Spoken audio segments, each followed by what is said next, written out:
At 30,000 feet over enemy territory, a B-17 bomber lost its entire nose. No cockpit, no instruments, no controls. By every law of aviation, it should have fallen out of the sky in seconds, but it didn't. For nearly 10 minutes, that aircraft stayed airborne because human hands reached into its exposed body and pulled bare steel control cables against a 300-mile power wind. No training manual covered this. No engineer ever planned for it. This is not a story about technology saving men. This is a story about men saving a machine, long enough to save each other. The morning of July 14, 1944, began like dozens of others for the heavy bomber crews stationed in southern Italy. Dust hung low over the airfield. Engines warmed in long metallic rows. Men moved with practiced routines that hid the mathematics of survival they all understood but never spoke aloud. Every mission was a calculation. Fuel, altitude, flak density, fighter interception zones, and always the same unspoken number hovering over everything. The odds of coming back. First Lieutenant Evald Swanson climbed into the left seat of his B-17G Flying Fortress just after sunrise. He was 24 years old. This would be his 17th combat mission. Statistically, that mattered. Most men didn't reach 17. Bomber crews counted missions the way prisoners counted days. One more down, one closer to the end, or one closer to not coming back at all. The aircraft was part of a 60-plane formation from the 483rd Bomb Group, flying out of Sturparone, Italy. Their target lay hundreds of miles northeast, the railway yards and oil infrastructure in Budapest, deep inside German-controlled territory. It was a strategic strike. Cut fuel, cut transport, starve the Eastern Front. On paper, the mission was clean and logical. In reality, Budapest was one of the most heavily defended targets in Europe. Swanson settled into his seat as the four Wright Cyclone engines roared to life. The bomber vibrated around him, a familiar, almost comforting sensation. The cockpit smelled of oil, metal, and cold air. To his right sat his co-pilot, Second Lieutenant Paul Berndt. Ahead of them, in the nose compartment, the bombardier and navigator prepared their stations. Behind them, 8 more men moved into place throughout the long aluminum body of the aircraft. Gunners, radio operator, flight engineer, 10 men total. 10 lives balanced inside a machine designed to fly straight, absorb damage, and keep going. The formation lifted off and began the long climb to altitude. Over the Adriatic, the bombers assembled into tight boxes. Overlapping fields of fire designed to protect each other from fighters. By the time they reached cruising altitude, the temperature inside the aircraft had dropped well below freezing. Oxygen masks came on. Engines settled into a steady rhythm. The Mediterranean faded behind them. Europe rose ahead. As they crossed into enemy airspace, the mood shifted. Conversations stopped. Eyes stayed forward. Every man knew what came next. Flak belts were not random. German air defense commanders mapped bomber routes and layered artillery accordingly. Once the formation entered the envelope, escape depended on endurance, not maneuver. At 9:42 a.m., the sky over Budapest erupted. Black bursts of flak bloomed around the formation, sharp and sudden, like ink stains appearing in the air. Each one marked the detonation of an artillery shell timed to explode at bomber altitude. The gunners below could not see individual aircraft. They fired into calculated boxes of sky, trusting probability to do the rest. Swanson watched the bursts walk closer. The aircraft shuddered as fragments struck the fuselage. Aluminum rang like a bell. Somewhere behind him, a gunner reported minor damage. The bomber stayed in formation. That was the rule. Break formation and you died faster. Below them, the railway yards and industrial blocks of Budapest slid into view. Bomb bay doors opened across the formation. Wind roared through the aircraft's belly. The bombardier lay prone in the nose. I pressed to the Norden bomb site, making micro-adjustments as the target filled his view. The flak intensified. Shells burst so close that Swanson could feel the shockwaves through the controls. The aircraft took hits in the tail, then the wing. Warning lights flickered and went dark again. Still, the bomber held together. Boeing engineers had overbuilt the B-17 for exactly this reason. Redundancy everywhere. Multiple spars, multiple systems. Damage tolerance measured in feet of missing structure. Bombs away.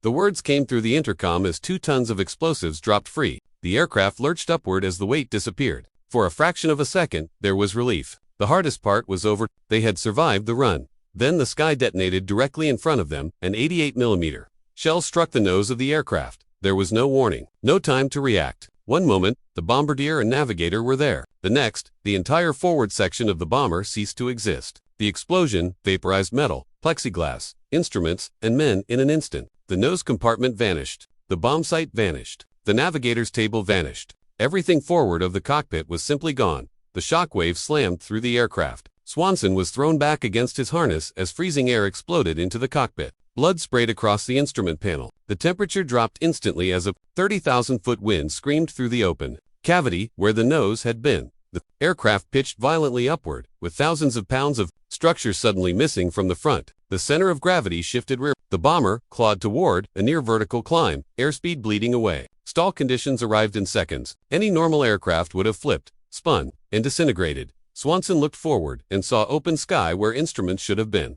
There was no control column, no flight panel, no airspeed indicator. The cockpit itself had been torn in half. The only thing left were the throttle, levers in his hands, and the bare steel control cables, whipping in the wind where the aircraft's nose used to be. For a heartbeat that felt like a lifetime, the bomber hovered between flight and death. And then, somehow, it didn't fall. The B-17 should have stalled and fallen out of the sky within seconds. Every aerodynamic rule said it would. The aircraft had lost its forward mass, its instruments, and most critically, its ability to be flown in any conventional sense. Yet it remained airborne, hanging in a fragile balance between lift and gravity, held together by structure, momentum, and something harder to define. Swanson's world had narrowed to sensation. He could not read altitude. He could not read speed. He felt the aircraft through vibration and pressure alone. The horizon, visible through the massive hole where the nose had been, was his only reference. Too much sky meant they were climbing toward a stall. Too much earth meant a dive. They would never recover from cold air blasted into the cockpit at over 300 miles per hour. At 30,000 feet, the temperature hovered near 40 degrees below zero. The wind cut through layers of flight gear as if they were paper. Swanson's breath crystallized inside his oxygen mask. His hands tightened instinctively on the throttles, the last physical connection he had to the aircraft. Behind him, the crew was still alive. Shock gave way to training. Men checked themselves for wounds. They checked each other. They looked forward and understood immediately what had happened. Where the bombardier and navigator stations should have been, there was nothing, just open air and shredded metal. The intercom crackled once, then went silent. Control inputs from the cockpit produced almost no response. The yoke was gone. The rudder pedals moved, but without resistance. The cables they were meant to actuate no longer ran through enclosed channels. They were exposed, thrashing in the slipstream, pulled and pushed by raw wind force. The aircraft began to drift out of formation. Other bombers could not slow down. Formation discipline was survival doctrine. Any aircraft that lagged became a magnet for fighters and concentrated flak. The formation continued southwest, shrinking into the distance, while Swanson's bomber fell behind, wounded and incomplete.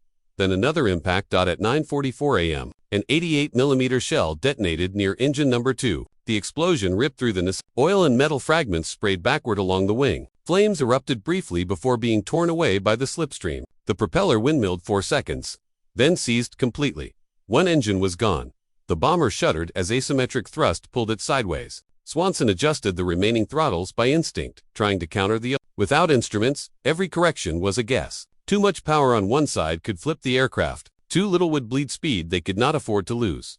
The loss of the engine made the situation clearer and more desperate at the same time. 3 engines might keep them flying, but only if the aircraft could still be controlled. That realization hit the crew almost simultaneously in the bomb bay. The flight engineer, Technical Sergeant Frank Gimensi, moved forward carefully. He saw what the wind was doing to the exposed control cables. Steel wire, rope, normally hidden behind panels and pulleys, now whipped violently through open space. Every gust pulled them in random directions. No one was flying the aircraft anymore. The bomber was flying itself, stabilized only by its inherent design and the rough balance of engine power. Any sudden change, turbulence, asymmetric thrust, structural shift could send it into an unrecoverable attitude. Gimensi understood the physics instantly. Control cables do not need a yoke to function. They need tension. They need resistance. They need hands. He grabbed the elevator cable with both gloved hands. The metal burned with cold. The cable vibrated violently, sawing against his palms. But when he pulled, the aircraft responded. The nose dipped slightly. When he released, it rose again.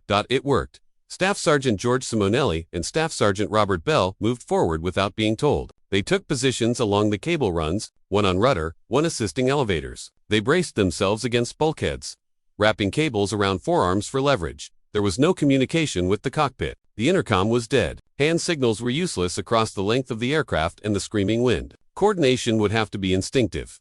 Swanson felt the change before he understood it. The bomber steadied. The violent oscillations softened. The nose stopped hunting the horizon. Something was holding the aircraft together from the inside.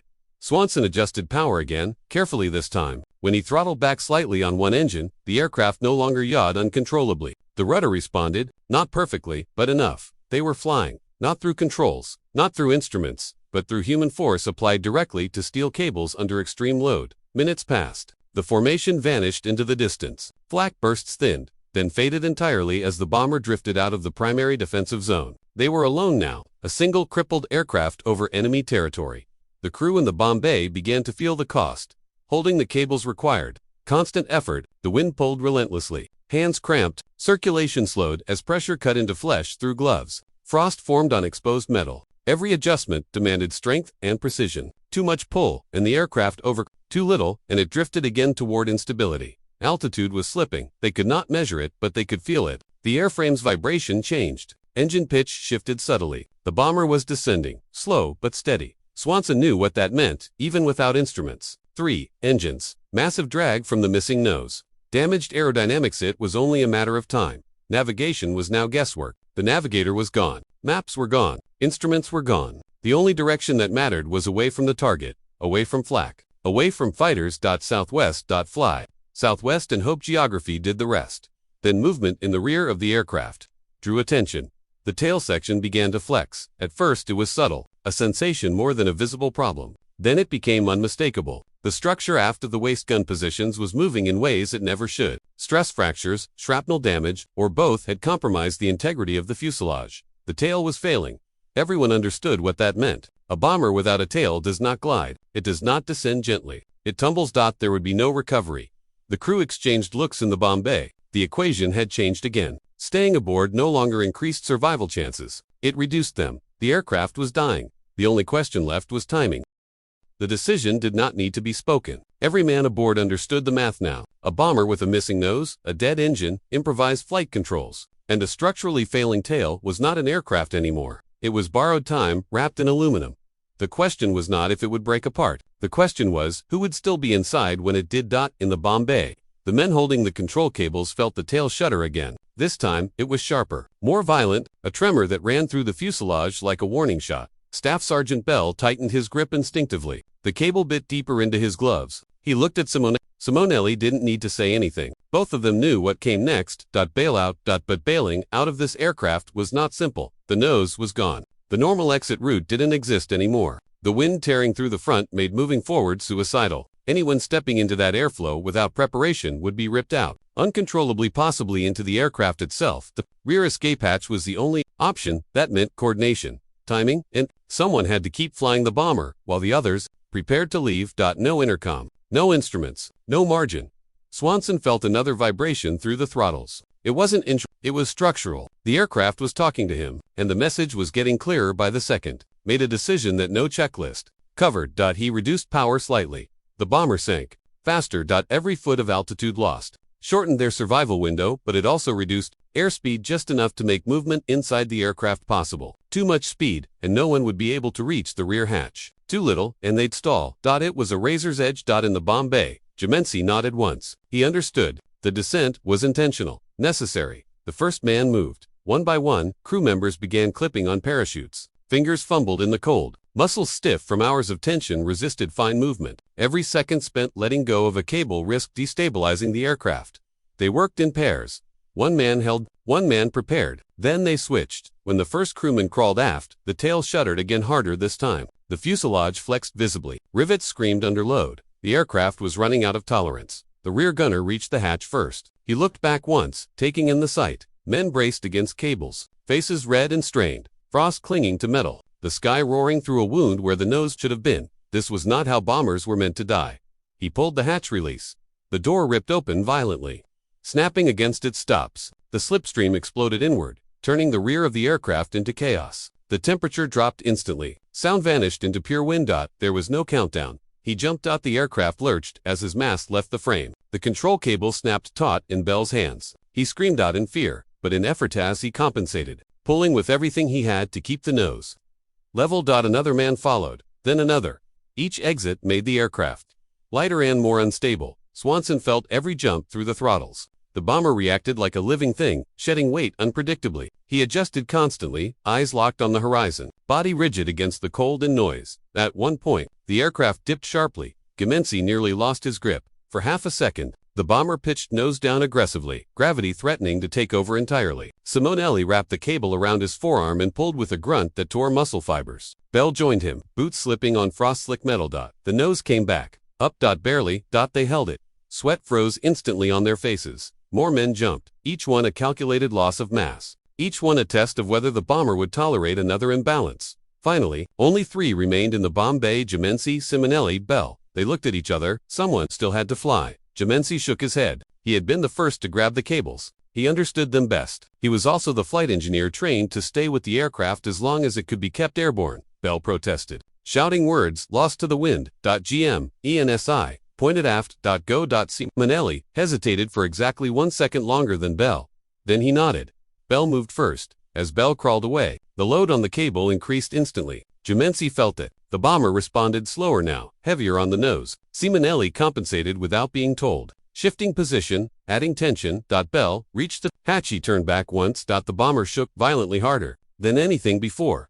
The tail cracked, not metaphorically, physically. A sharp metallic report cut through the wind. The rear fuselage twisted. The aircraft yawed violently to the right. Simonelli was thrown against the bulkhead, ribs slamming into metal. Ghimensi was dragged forward, gloves smoking against the cable from friction. Bell jumped. The bomber bucked as if enraged. Now only 2 remained. The tail was failing fast. Ghimensi looked at Simonelli, shook his head. No, he mouthed. GMENSI understood the message immediately. If both left at once, the aircraft would pitch uncontrollably. There would be no time to clear the fuselage before impact. One had to hold the aircraft steady while the other escaped. Then, maybe, the last man could try. Ghimensi pointed to Simonelli. Simonelli refused. They argued with gestures, forceful and desperate, until the bomber answered for them. Another violent crack. The tail twisted further. The aircraft rolled sharply. Ghimensi barely held the cable. There was no more time. Ghimensi grabbed Simonelli's harness and shoved him toward the rear with everything he had left. Simonelli fought back for half a second, then the logic broke through. He let go. He ran. Ghimensi was alone now. The cables screamed. The bomber descended faster, the horizon tilting unpredictably. Ghimensi braced himself, muscles failing, strength draining by the second. Simonelli reached the hatch. He turned. Ghimensi met his eyes once, then jumped. The aircraft lurched violently. Ghimensi lost control. The nose dropped hard. Bomber entered a steep dive. Ghimensi was thrown forward, slamming into the bomb bay frame. The cable ripped free from his hands. The world became noise, motion, and sky. The B-17 fell, uncontrolled. Broken. Alone.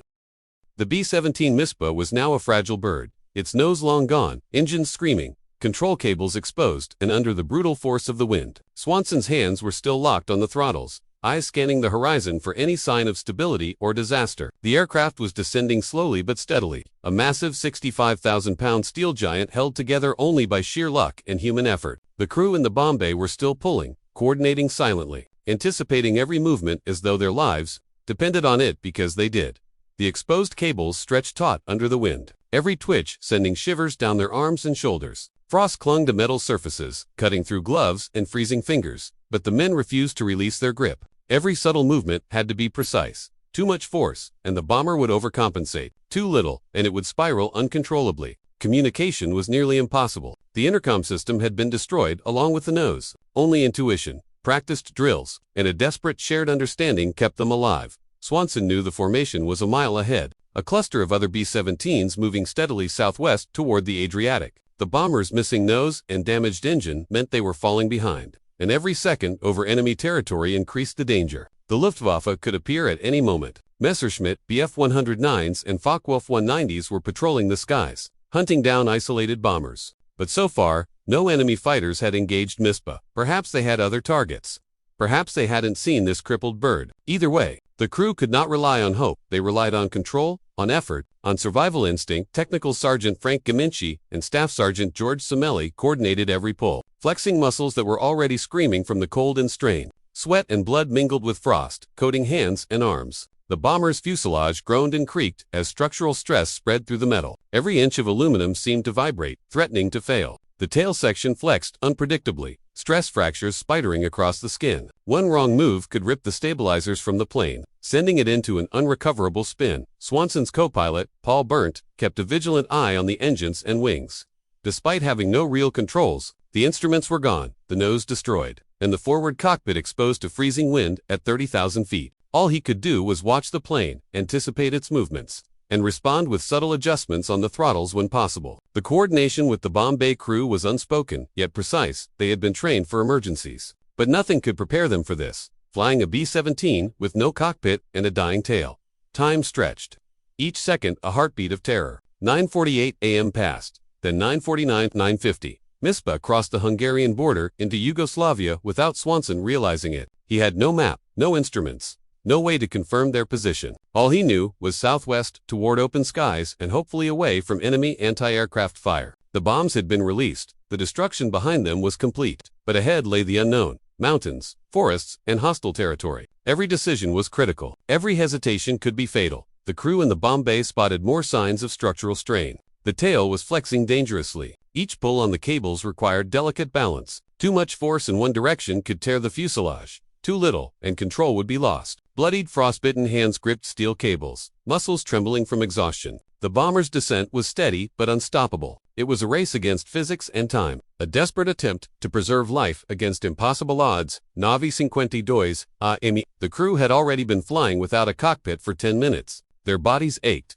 their fingers numb, but they continued. Staff Sergeant Robert Bell was the first to decide to bail out. Clipping his parachute harness, he carefully positioned himself at the waist gun window, taking in the wind blast before jumping. The slipstream yanked at him violently, but the parachute deployed successfully. Each jump shifted the aircraft's balance, making control even more difficult for those left aboard. One by one, the remaining men followed. Staff Sergeant Charles Kelly, George Semelli, and Technical Sergeant Frank Gamenci exited the plane. Each descent was precise, each pull of the cord critical. Swanson remained at the throttles, managing what little control he could. Mispa pitched and rolled subtly with each departure, the exposed cables twisting violently. Engine number 2 had long since failed. The drag of the missing nose was enormous, and every movement of the bomber felt amplified by the loss of stability. By 9:56 a.m., only Swanson, burnt, and one more crew member remained. Mispa was now a barely flying shell, an aluminum leviathan on the edge of collapse. The tail was screaming under stress, the airframe groaning with every gust of wind. Every second brought them closer to disaster. Swanson and Burnt shared a silent acknowledgement. The co-pilot had to leave. Without controls, Burnt's presence added no value. His survival depended on parachuting. While there was still altitude to allow a safe deployment, Burnt carefully unbuckled, sliding rearward through the narrow crawlway to the waist gun exit. He hesitated for a brief moment, casting a glance at Swanson, who remained steadfast at the Then he jumped. Mispa reacted violently, rolling slightly to the left, the exposed cables whipping freely through the air. The remaining 3 men now faced the impossible. They had no choice but to bail out or die with the failing bomber. Swanson estimated the remaining altitude 19,000 feet. Engines 3, 4, and 1 were still running, the only things keeping the aircraft in forward motion. The aerodynamic profile was shattered. The B-17 had become a flying brick, and yet it continued to move forward. The missing nose created enormous drag, the destroyed engine reduced thrust, and the tail was flexing dangerously. Time was running out, and the crew's only option was to exit the plane before structural collapse became inevitable. 10 a.m. Swanson made the decision to hold for 2 more minutes. Every additional second allowed the men below more separation from the eventual crash site. Every inch of distance increased their chances of survival once they hit the ground. Sweat ran down his frozen face. Frostbitten fingers tightened around the throttles. Every muscle in his body was engaged in the delicate dance of survival. Mispa descended slowly, impossibly, a metal giant held together by courage and resolve alone. Finally, the remaining crew members in the waist gun and bomb bay positions began exiting. Staff Sergeant Paul Hish and another waist gunner jumped successfully, leaving Swanson and one final crew member aboard. Mispa now weighed 65,000 pounds with only 2 men at the controls. Engines screaming, exposed cables flailing in the wind. The aircraft was a disaster waiting to happen.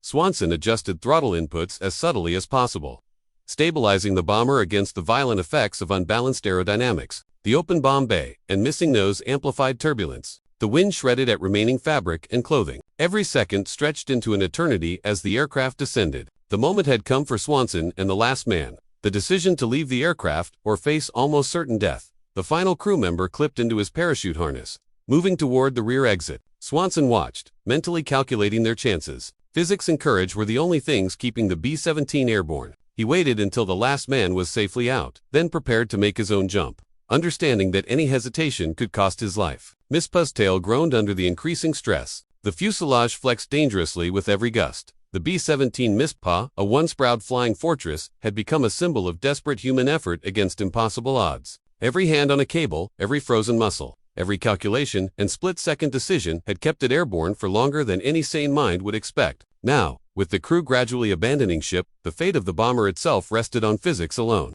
guided by a single pilot's resolve and a miraculous combination of courage and chance. Swanson remained alone in the B-17 Mispa, the wind screaming past his frozen face as he gripped the throttles with every ounce of strength left in his body. The bomber, a crippled 65,000-pound giant, shuddered violently with each gust. The tail section was bending with alarming frequency, metal groaning as structural stress threatened to tear it apart. Every muscle in his body screamed in protest. Frostbite spreading through his fingers, yet he refused to loosen his grip. Survival demanded focus beyond pain. The terrain below was a chaotic patchwork of forests, rivers, and rocky outcrops in northern Yugoslavia. Swanson had no map, no compass, no instruments to guide him, only instinct and the limited visual cues from below. He scanned the landscape for open areas, places that might serve as a crash landing zone if the bomber failed entirely. The clouds above churned, low enough that the damaged B-17 cut through them with violent turbulence. Lightning flashes in the distance added another layer of danger and a surreal, almost apocalyptic visual. He could feel the fuselage flex with every slight throttle adjustment. Mispa's engines were dying. Engine 1 sputtered violently. Engine 3 emitted plumes of black smoke, and Engine 4 was on the brink of seizing completely. Swanson made minor adjustments, trying to maintain forward momentum while compensating for unbalanced drag from the missing nose and damaged tail. The plane's autopilot was gone, and with the instruments destroyed, every control input had to be calculated manually. Instinctively, the tail gunner's turret had been torn away earlier, leaving a gaping hole in the fuselage. Wind howled through the opening, sending debris and frost through the cabin. Swanson's eyes darted to the remaining open windows and damaged sections of the fuselage. Every structural failure was a potential death trap. Any sudden shift, and the bomber would collapse mid-air, leaving no chance for survival. He remembered the faces of the men who had jumped. Each one had trusted him to keep the plane steady long enough to allow safe parachute deployment. The weight of responsibility was crushing. Swanson adjusted throttle, for slightly, feeling the subtle lift it provided. He flexed muscles in his shoulders, back, and arms, holding the bomber in a fragile equilibrium. It was a delicate balance between human strength, instinct, and the limits of a machine teetering on the edge of disaster. Suddenly, a sharp vibration ran through the fuselage. The tail flexed more violently than before, and a loud metallic groan reverberated through the aircraft. Swanson's heart skipped a beat. This was the critical point where a catastrophic failure could occur. He gritted his teeth, bracing against the controls, and pulled the throttles back slightly to reduce stress. The bomber's descent slowed, but only slightly. They were still dangerously low, and the risk of structural failure increased with every second. Below, the landscape offered little reprieve. Rocky hills and dense forests dominated the terrain. There were no large clearings for a forced landing. Swanson had to calculate not just the descent, but where the bomber might survive impact. A flat riverbed or meadow could allow for a softer crash, but such locations were few and far between. Every second was a life-and-death calculation. Swanson's mind raced, analyzing the situation with methodical precision. He recalled training for emergency landings in damaged aircraft. But nothing prepared him for a B-17 with no nose, failing engines, and structural stress that threatened to tear the fuselage apart. Sweat froze on his brow, mixing with frost from the open sections of the cockpit. The roar of the wind in engines was deafening, but he blocked it out, focusing on maintaining control, prolonging the bomber's flight as long as humanly possible. A sudden jolt rocked the plane. A section of the fuselage near the tail twisted violently. Swanson cursed under his breath and readjusted, pulling the throttle slightly to stabilize the aircraft. He could feel the metal groaning under pressure, rivets threatening to shear off. One wrong move, one missed adjustment, and the bomber would collapse mid-air. He knew that the next several minutes were critical for survival, not just for himself, but for the legacy of the aircraft and the men who had trusted him. The B-17's remaining engines struggled, emitting irregular bursts of black smoke and sputtering. Swanson adjusted each throttle independently, compensating for the uneven thrust. The bomber shuddered violently, twisting in the wind. He leaned into the controls, every sinew engaged, balancing on the razor edge of survival. He scanned the terrain for any potential crash site, noting a partially frozen riverbed approximately 2 miles ahead. It was narrow, flanked by trees and boulders, but it was the best chance for survival. As Mispa approached the riverbed, the wind buffeted the damaged fuselage violently. Ice crystals sprayed into the cockpit from broken windows. Swanson's vision was blurred from frost and exhaustion, but he maintained control. The aircraft's descent rate increased slightly due to failing engines, and the structural stress amplified with every gust of wind. He had to act quickly. Precision was everything. One mistake could mean total structural failure before reaching the riverbed. Swanson adjusted the throttles for a slight upward pitch, trying to reduce impact speed. The plane groaned and flexed under the strain, every rivet and beam screaming in protest. He could feel the tension in the fuselage, a vibrating reminder of how close they were to disaster. Mispa skimmed treetops and rocks, the wind howling through the gaping holes. Each second brought them closer to the ground, and Swanson's focus was absolute. The bomber's tail twisted violently again. Swanson countered immediately, pulling throttles back and leaning into the controls with every ounce of strength. Mispa leveled slightly over the riverbed, but the descent rate was still high. The fuselage shuddered, stress fractures widening. Swanson's mind was a constant calculation. Throttle adjustments, balance, descent rate, trajectory. Every decision was a fight against physics itself. A gust of wind hit the plane from the left, threatening to flip it sideways. Swanson compensated instantly, adjusting throttle outputs and leaning into the controls. The bomber quivered violently, and a piece of the fuselage near the tail tore away, whipping violently in the wind. He could feel the metal bending beneath him, the airframe nearing its limits. Mispa was barely holding together, a testament to both the aircraft's durability and human determination. Time slowed. The bomber inched toward the riverbed, every second a calculated effort. Swanson knew that impact was inevitable, but the skillful handling could mean the difference between survival and death. The plane's nose, missing completely, created enormous drag. The tail flexed dangerously. The engine sputtered unpredictably. Every adjustment required split-second timing and precise coordination between human reflexes and failing machinery. Finally, Mispa touched down on the icy riverbed. The landing was rough, violent, and jarring. The fuselage flexed under the sudden impact, metal groaning, rivets shearing. The bomber skidded across the frozen surface, scraping rocks and debris. Swanson kept throttle adjustments subtle to maintain balance and prevent flipping. Sparks flew as metal scraped against stone, ice shattered beneath the plane. The landing was barely controlled, but it was alive. Mispa remained largely intact, exhausted, frostbitten, and physically drained beyond belief. Swanson finally allowed himself a moment to breathe. Mispa, a crippled yet miraculous aircraft, had survived against impossible odds. The pilot's resolve, the skill of the crew who had bailed safely, and sheer human determination had prevented total disaster. The bomber rested in the icy riverbed, battered but not destroyed, a testament to survival, courage, and the limits of both human and machine. Swanson, unstrapped and slowly exited the cockpit, surveying the damaged plane. The riverbed offered minimal protection, but the wreckage had slowed the descent just enough to save his life. Around him, scattered snow and ice reflected the gray light of a winter sky. Mispa, once a proud flying fortress, now lay as a battered yet enduring symbol of courage and resilience. Its story a testament to the human spirit under unimaginable pressure.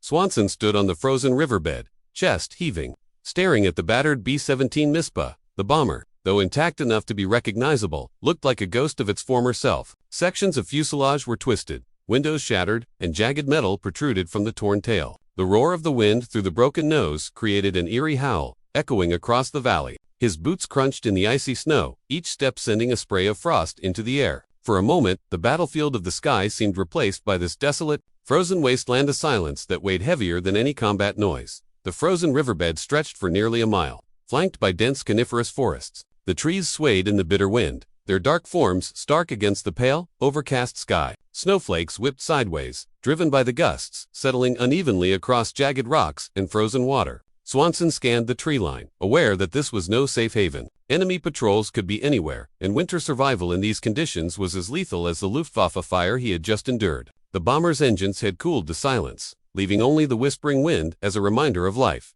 He approached the fuselage, careful of the twisted metal edges. The crew had all bailed safely, but some equipment and supplies remained inside. Swanson's eyes caught the torn remains of the navigator's maps and radio gear, scattered and frozen stiff. Every object told a story of the flight's chaos, the flak hits, engine failures, and desperate maneuvers to avoid catastrophe. His gloved hand brushed against a fragment of the missing tailgunner's turret, jagged and frosted over, and he grimaced, thinking of the dangers they had narrowly avoided. Swanson checked his watch. The sun was low, nearing the horizon. Darkness would fall soon, and with it came another layer of danger. Freezing temperatures, limited visibility, and predatory wildlife. Survival depended on establishing some form of shelter quickly. The forests to either side offered potential refuge, though reaching them meant traversing icy terrain and avoiding crevices hidden beneath fresh snow. Swanson decided on a cautious approach. First, assess the bomber's condition for any usable supplies. Then move toward the trees to establish a temporary camp. Inside the Mispa, chaos reigned. Broken instrumentation and scattered personal items created a labyrinth of frozen debris. Swanson carefully navigated through twisted seats, avoiding exposed metal that could pierce his gloves or clothing. He located first aid kits, ration packs, and a limited supply of blankets, storing them in a makeshift bundle on the floor. The pilot knew these would be critical. Frostbite was already beginning to set in, and the night promised temperatures far below freezing. Outside, the wind increased, whipping ice and snow across the riverbed like shards of glass. Swanson adjusted his clothing, tightening straps, pulling his scarf over his face, and taking a deep, steadying breath. He could hear the distant sound of ice cracking beneath the river's frozen surface. Every step toward the forest required careful calculation. One misstep could result in injury or worse, trapping him alone in the open. Survival meant patience, focus, and constant awareness. As he moved toward the forest, Swanson's mind replayed the flight in fragments. The moments of terror, the split-second decisions to adjust throttles, the instinctive maneuvers that kept the bomber from disintegrating, all of it weighed heavily. He remembered each man who had jumped, picturing their faces etched in the cold sunlight. Survival was now personal, and he knew that honoring their trust meant making it through the night. The trees loomed closer. Their branches were thick with snow, creating pockets of relative shelter from the cutting wind. Swanson picked a small clearing, careful to avoid deadfall or loose branches that could collapse. Here, he set about building a rudimentary shelter, using broken sections of Mispa's fuselage for windbreaks, layering blankets and debris for insulation. Every movement was deliberate, measured. Exhaustion threatened to sap his strength, but the need to survive propelled him forward. Night approached quickly, the sky darkening to a muted gray blue. The forest transformed under the waning light, shadows stretching across the icy riverbed. Swanson positioned himself inside the shelter, securing his small bundle of supplies and wrapping himself as best as possible against the cold. He could hear the distant howl of wolves, the crackle of ice in the river, and the persistent wind through the trees. Every sound heightened his awareness, forcing him to remain alert despite exhaustion. Hunger and cold gnawed at him, but Swanson forced himself to focus on priorities. Fire was critical. Using a small kit scavenged from the bomber and dry kindling from the forest, he sparked a flame inside the protective fuselage section. The fire flickered weakly, but was enough to offer limited warmth. The scent of smoke mingled with the cold, crisp air, and for the first time since the crash, Swanson felt a small measure of control over his environment. Hours passed slowly. The night pressed in, unrelenting. Swanson huddled near the fire, adjusting his position to maintain warmth. Thoughts drifted to home, to the world beyond this frozen riverbed, and to the fragility of life. Each memory was a stark contrast to the stark reality surrounding him. Yet the fire, small and flickering, symbolized defiance, a reminder that even in the darkest moments, survival was possible. As midnight approached, the temperature dropped further. Frost accumulated on his clothing and the edges of the makeshift shelter. Swanson monitored his fingers and toes, massaging them to maintain circulation. Sleep was a luxury he could not afford. One moment of unconsciousness outside the fire's reach could prove fatal. Vigilance became instinct. Hours later, he finally allowed himself a brief rest. Leaning against the fuselage, eyes half closed. The wind continued its relentless assault, but the shelter provided minimal protection. Swanson's mind remained active, scanning for threats, planning the next day's survival strategy. In these moments, he realized that survival was no longer about piloting an aircraft, it was about enduring nature, fatigue, and isolation.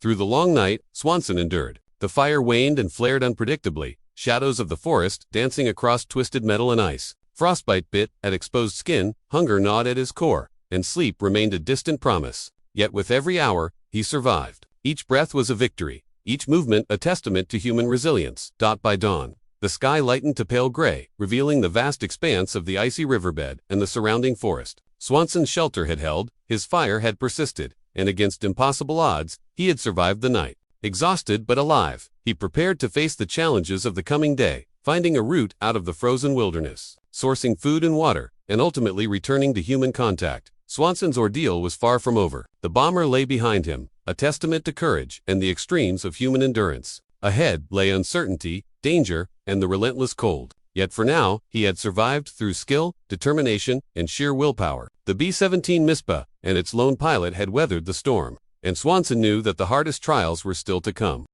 The first light of dawn cast a muted glow over the frozen riverbed, illuminating the twisted remains of the B-17 Mispa. Swanson's breath steamed in the icy air as he pushed himself upright, testing muscles stiffened by the frigid night. Pain radiated through his shoulders and back, remnants of the crash's violent jolt and the long hours of huddling against the cold. His gloved hands, red and numb at the fingertips, fumbled with the remaining supplies he had salvaged: a small ration pack, a partially empty water bottle, and a handful of blankets. Each item, though meager, represented a lifeline, a buffer against the harsh wilderness that now surrounded him. Swanson scanned the horizon, noting the shifting shadows of the forest against the frozen river. The trees, heavy with frost and ice, appeared both protective and menacing. Every movement of branches, every crack of ice under hidden snow, carried potential threats. Wolves roamed these parts, and the bitter temperatures could kill a man in hours if unprepared. Survival was no longer a gamble of luck but of careful calculation. He knew that lingering near the wreckage, while familiar, increased his vulnerability. He needed to find higher ground, a vantage point that could provide both visibility and a defensible position.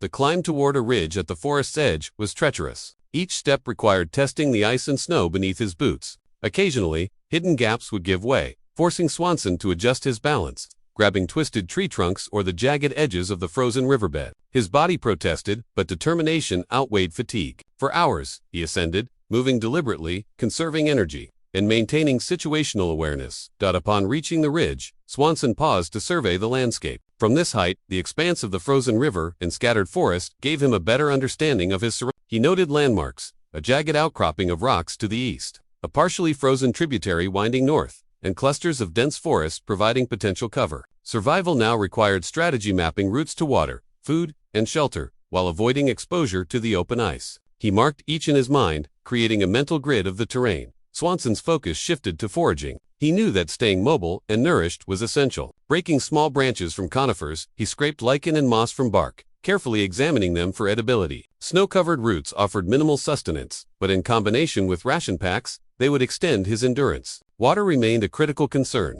Melting ice with a small fire provided a temporary solution, but fuel was limited. Each decision weighed heavily, as misuse could mean the difference between life and death.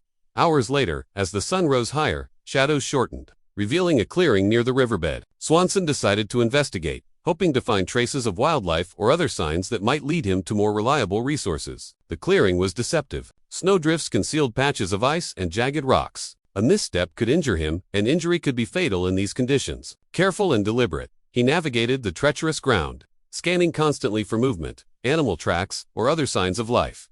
By midday, exhaustion began to take a toll. Swanson's muscles ached, his hands trembled from both cold and effort, and his energy reserves dwindled. Yet he remained vigilant. Drawing from his military training, he maintained constant awareness, breaking movements into calculated intervals and resting strategically in sheltered pockets. The frozen landscape allowed little comfort, forcing him to improvise at every turn. His thoughts drifted briefly to his comrades, those who had survived the jump and those who had perished. Each memory reinforced his resolve to endure, to survive not only for himself but for the trust of those he had flown with. As the afternoon wore on, Swanson spotted movement near a cluster of pine trees, a small herd of deer navigating the snow. Their presence signaled hope. The wilderness, while harsh, provided resources for those patient and cautious enough to seek them. Swanson observed, noting the terrain they traversed. Hunting would require traps, improvisation, and precise timing. He collected branches, twine salvaged from the bomber, and other materials to set rudimentary snares. Every item had a purpose. Every movement had consequences.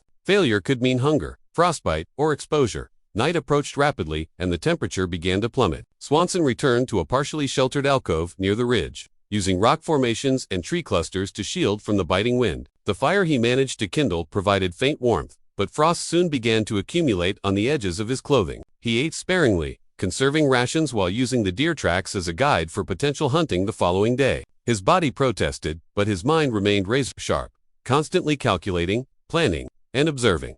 Hours passed under the harsh glow of moonlight, reflecting off the frozen landscape. Wolves howled in the distance, a chilling reminder of the wilderness's peril. Swanson remained vigilant, listening to every sound, noting the subtle shifts of wind and ice. Sleep was brief and fractured, taken in short intervals near the fire. His instincts sharpened. Every shadow, every noise, demanded attention. The line between survival and disaster was thin, and he walked it carefully. Step by calculated step. Dawn of the following day revealed a new set of challenges. Snow had drifted overnight, covering tracks and masking terrain hazards. Swanson adapted, following memory and instinct, relying on mental maps created from previous observations. Water remained a priority, as dehydration could set in faster than frostbite in the human body. He melted snow in small quantities, drinking strategically to preserve energy and avoid hypothermia. By mid-morning, he reached a partially frozen tributary. The ice was thin in sections, revealing flowing water beneath. Carefully, he broke small pieces of ice, filling his water container while keeping his body low to avoid exposure. This small victory offered both hydration and a psychological boost. Each survival milestone, no matter how minor, reinforced his determination. As the day progressed, Swanson set multiple snares and traps near the tributary and along game trails. He monitored movement, adjusting strategies based on the behavior of the deer and other wildlife. Every action was deliberate. Every decision carried the weight of survival. He scavenged additional supplies from the forest floor, creating a small cache that could support him for days if needed. Evening brought another struggle with the cold. Swanson used his fire to prepare a meager meal, wrapping ration items in improvised foil made from salvaged equipment. The wind bit through layers of clothing, but he endured, mentally preparing for another night of vigilance. His mind replayed the previous day's events, noting both successes and errors, refining his approach to ensure ongoing survival. The night passed slowly. Swanson remained alert, observing patterns of wildlife and monitoring changes in the ice and snow. Sleep was minimal. His body demanded rest, but his survival instincts dominated. With every hour, his skill set grew, his awareness sharpened, and his understanding of the wilderness deepened. By morning, he had established a rhythm, a fragile balance between risk and reward, vigilance and endurance. The dawn of the third day brought a new sense of clarity. Swanson had survived multiple nights in the frozen expanse, learned the rhythms of the environment, and adapted to its dangers. Though physically taxed, his mental acuity remained strong. The B-17 Mispa lay behind him, a reminder of the past chaos, while the frozen forest ahead offered both challenges and resources. Each step forward was a testament to human resilience, to the determination to survive against overwhelming odds. The fourth day in the frozen wilderness began with the metallic taste of frost in Swanson's mouth. His body ached in every joint, but his mind remained sharp, honed by repeated exposure to harsh conditions and the constant need for vigilance. Every sound, the groan of ice, the rustle of branches, the distant call of a crow, was catalogued and assessed. Survival was no longer about mere endurance. It was a precise choreography of observation, adaptation, and action. Swanson rose from his makeshift shelter, the small fire he had maintained reduced to glowing embers, and quickly packed his remaining supplies. He adjusted his route to avoid patches of thin ice and deep snowdrifts, which could prove deadly if misjudged. His boots crunched against the hardened frost, each step deliberate. Memory guided him through areas he had scouted days prior, but he remained wary. The wilderness could change with every snowfall, every gust of wind. The first significant obstacle of the day was the frozen tributary he had discovered 2 days before. The surface was covered in new snow, masking fragile ice beneath. Swanson tested each step with a long branch, listening for the faint cracks that indicated weakness. One wrong move could plunge him into near-freezing water, threatening hypothermia and potential death. He navigated the treacherous crossing slowly, shifting his weight carefully and distributing it over the branch he used for leverage. Once across, the landscape opened to a plateau flanked by cliffs to the north and dense forests to the south. Swanson paused to scan the horizon, seeking potential shelter, wildlife activity, or signs of other survivors. Smoke plumes from distant campfires were faintly visible, a tantalizing hint of civilization or fellow survivors, but approaching such areas carried risks. Hostile humans or territorial wolves could be as deadly as the environment itself. He recorded the coordinates mentally, deciding to remain hidden for now while continuing to gather sustenance.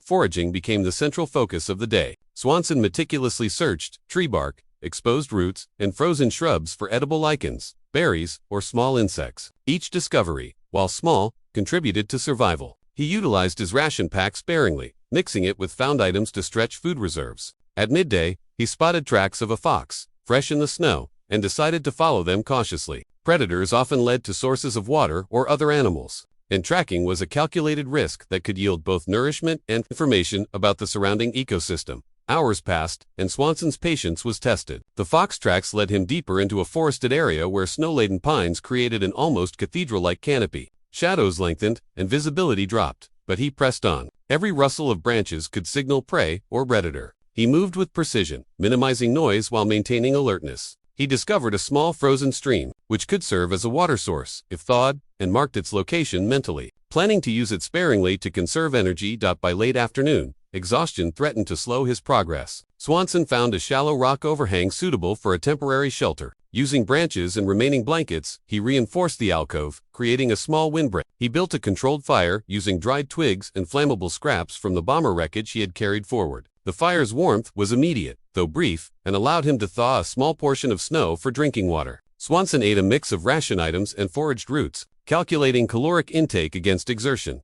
The forest around him remained eerily silent, punctuated only by distant animal calls and the occasional crack of shifting ice. Nightfall approached, and with it, a new set of dangers. Wolves were more active in the dark, and the temperature plummeted further. Swanson secured his positioning himself to have a clear view of potential threats. He improvised noise-making devices using tin fragments from the B-17, alerting him to any approach. Survival required constant vigilance. Any lapse could prove fatal. Throughout the night, Swanson alternated between short bouts of rest and active observation. He used the fire sparingly, mindful that smoke could reveal his position. His mind replayed the previous day's events, noting successes and missteps. The meticulous recording of observations, from animal movement patterns to ice conditions, formed a survival strategy that grew increasingly sophisticated. He had begun to think like the wilderness itself, anticipating hazards and opportunities alike. Morning arrived with the faint glow of sun reflecting off icy surfaces. Swanson inspected his surroundings carefully, checking the integrity of his shelter and ensuring that traps and snares set the previous day remained functional. A small rabbit had fallen into one of the snares, providing a significant boost to his caloric intake. He cooked the meat over a controlled fire, careful to avoid overexposure to smoke or wind, and rationed portions for sustained energy throughout the day. The landscape had shifted slightly overnight. Snow had drifted, concealing tracks and altering familiar landmarks. Swanson adapted quickly, relying on mental maps constructed over 4 days. Every decision carried weight, from selecting paths to conserving energy and food, to determining when and how to rest. The wilderness was no longer a passive environment. It was a constant test of adaptability, patience, and endurance. By midday, Swanson noticed smoke rising from a distant ridge, different from the faint plume noted earlier. This one was closer, steadier, and suggested human presence. He weighed the risks. Approaching could lead to rescue or danger. Remaining hidden could mean prolonged isolation. After careful observation, he decided to approach cautiously, using the terrain for cover. He moved slowly, measuring each step, scanning for traps, obstacles, or signs of hostility. The ridge brought a partial view of a makeshift camp, partially camouflaged by trees and snow. Swanson's heart raced. From this distance, he could not discern friend from foe. He crouched behind a fallen tree, evaluating the number of individuals, potential weaponry, and animal enclosures. The decision to reveal himself required strategy. Panic or rash action could provoke confrontation. He planned to observe overnight, gather more intelligence, and determine the safest approach for potential interaction or avoidance.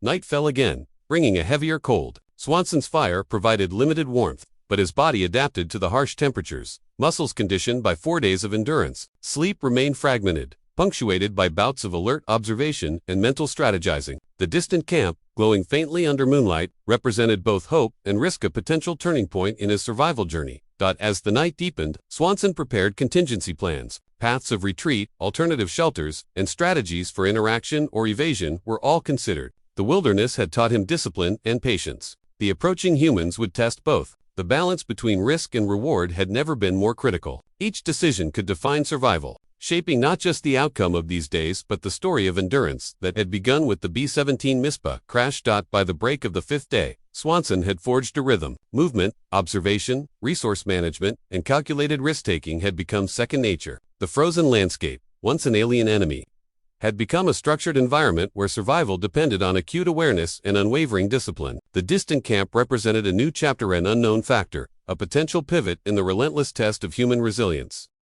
The 5th day in the frozen wilderness began with a cold clarity that only came from prolonged exposure to danger. Swanson's body ached, his muscles stiff and joints frozen, but his mind operated like a well-oiled machine. Every sound, every movement in the forest had significance. The distant smoke he had observed the previous night lingered in his thoughts. Human presence was no longer a theoretical risk, it was tangible, immediate, and unpredictable.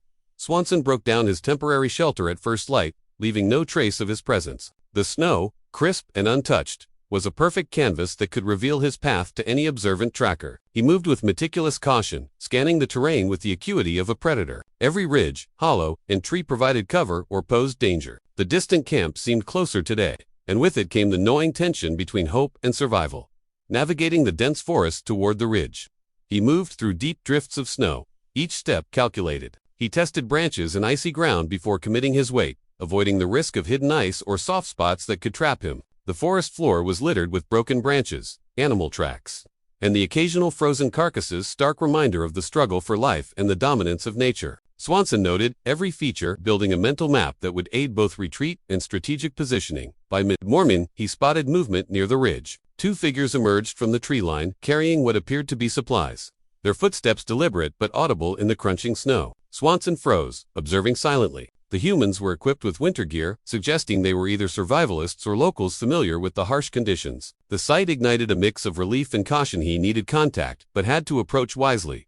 Swanson retreated slightly, seeking higher ground for better observation. Using a combination of snow-laden branches and the undulating terrain, he concealed his approach, studying the routines of the individuals. They built a small perimeter around their camp, reinforcing it with makeshift barricades of logs and snow. Signs of animals likely for food were visible, indicating that these people were not just passing through but had established a semi-permanent survival setup. Understanding the stakes, Swanson formulated a plan. Direct confrontation could provoke hostility, but careful engagement might yield allies or information. He decided to remain hidden until nightfall, watching, memorizing, and preparing for cautious interaction. During the long hours, he foraged for additional food, repaired his clothing where fraying threatened, and conserved energy, mentally rehearsing scenarios in which he might reveal himself. Night descended, blanketing the forest in darkness. The campfires glowed dimly, casting long shadows across snowdrifts. Swanson advanced cautiously, using the terrain for cover. He remained downwind to avoid detection, moving slowly, each step silent, measured, and deliberate. The closer he approached, the more details emerged, the types of supplies they carried, the weapons or tools at their disposal, and the rhythm of their watch rotations.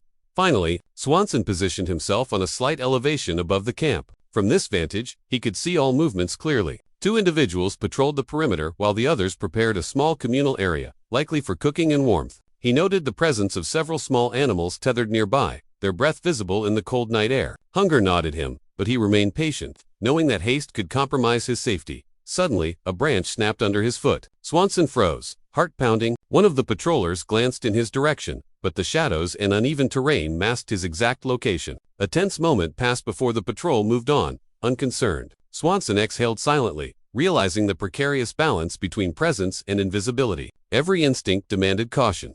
Every move required precision. He spent hours observing patterns, learning the rotation of guards, the positioning of supplies, and the camp's vulnerabilities. It was a detailed study of human behavior under survival conditions. Swanson recognized the opportunity. An ally could provide food, warmth, and information about the surrounding terrain, but a misstep could lead to violence or expulsion. The night tested patience, discipline, and psychological fortitude more than the wilderness itself. At dawn, the camp stirred, and Swanson retreated to the forest. Using it as a natural barrier while reassessing his plan, he noted the patrol cycles, the location of resources, and the presence of potential hazards like traps or firearms. Over several hours, he mapped out the safest approach routes, safe zones for retreat, and potential engagement points. Knowledge was the ultimate weapon. Every observation strengthened his survival strategy. By midday, Swanson began to consider subtle signaling methods, small indicators, harmless gestures, or objects left in view that could indicate his non-hostile intent. He scavenged small sticks and stones, arranging them in discrete patterns,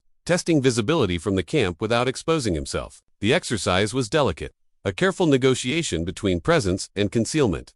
The afternoon brought a sudden blizzard, snow whipping through the trees, obscuring vision and muffling sound. Swanson used the storm to his advantage, advancing slightly closer to the camp while remaining covered by falling snow. The humans inside struggled with visibility, unaware of the silent observer just beyond the perimeter. Survival had become a blend of timing, environmental mastery, and psychological acuity. As night fell, Swanson made a bold decision. He would move closer under the cover of storm and darkness, positioning himself within a safe observation range to attempt initial communication. Every muscle tensed, every step deliberate. The blizzard's intensity provided cover, but also amplified risks. Visibility was reduced, footing was uncertain, and a single misstep could result in injury. Finally, Swanson reached a small clearing just outside the camp's perimeter. He crouched behind a snowbank, observing the campfires and shadows. His breath condensed in the icy air, mingling with the faint aroma of cooked meat from within. He prepared a subtle, non-threatening signal, mentally rehearsing the timing and method to ensure it conveyed intent without inviting danger. The culmination of days of survival, observation,